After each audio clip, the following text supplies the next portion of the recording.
என்னால முடியல. இனிமே உன் லைஃப்ல நான் சத்தியமா வரமாட்டேன்.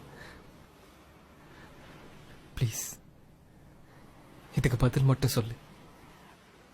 ஏன்? உன் கோவம் மட்டும்தான் காரணம் விஜய். புரியல.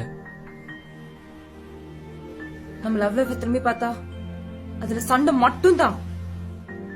உன்னை நினைச்சு நான் அழுத நாளே இருந்ததுல.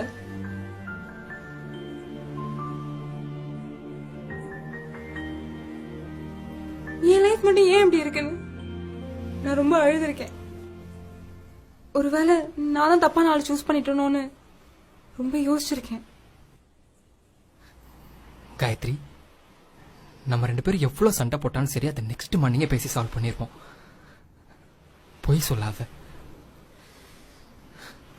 சரி, என் கோவம் தான் உனக்கு பிரச்சனைனா இனிமே உன் மேல சத்தியமா நான் கோவப்பட மாட்டேன். என் கூட வந்துரு. டேய், ஒரு வாட்டி சொன்னா புரியாத உனக்கு? நீ என் லைஃப்ல இல்ல, அவ்வளவுதான். அர்ஜுன் மட்டும்தான். உன்னால என்னென்ன எழுந்தனோ அது எல்லாம் எனக்கு அர்ஜுன் மூலமா கிடைச்சது. He is more better than you, Vijay. And you're not in my life anymore. நான் பண்ணது சரியா தப்பான்னு எனக்கு தெரியல. ஆனா எனக்கு நீ வேணா விஜய்.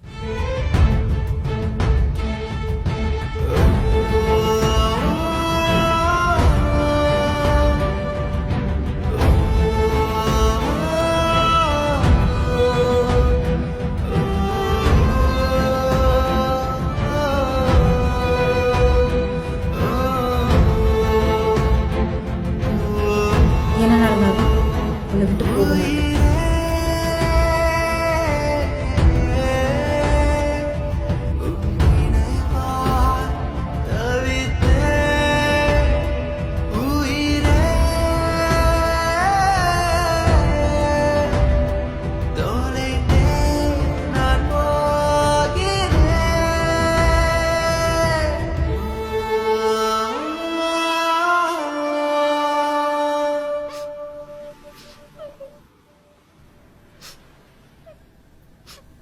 காயத்ரி, ப்ளீஸ் அழாத. ஏண்டி அவன்கிட்ட உண்மையை மறைச்ச? சொல்லடி. என்னடி சொல்ற? வீட்டுல பாக்குற பையனை கட்டிக்கலன்னா செத்துருன்னு மிரட்டுறாங்க. அப்பா அம்மா இல்லாம எப்படி சந்தோஷமா இருக்குது? அப்போ நீ இல்லாம விஜய் தான் சந்தோஷமா இருப்பானா, இல்ல நீ தான் இருப்பியா? விஜய்டி, அவன் அவளை இது மறந்துட நினைக்கிறேன் நீ. அப்புறம் ஏண்டி இப்படி பண்ண? விஜய் பாவுண்டி. அவன் ஆல்ரெடி நான் ரொம்ப கஷ்டப்படுத்திட்டேன். I don't want to hurt him anymore.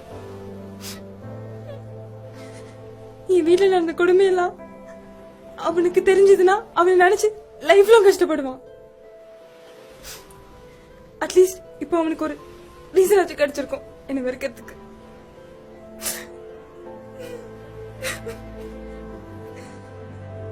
அவன் ஏன் என்னை விட்டுட்டு போனேன்னு கேட்கும்போது எனக்கு எப்படி இருந்துச்சு தெரியுமா? ஒரு செகண்ட் எல்லாத்தையும் விட்டுட்டு அவனை கட்டி பிடிச்சி கத்தி சொல்ல போல இருந்தது. விஜய் நீங்க இதை கூட்டிட்டு போயிடுது.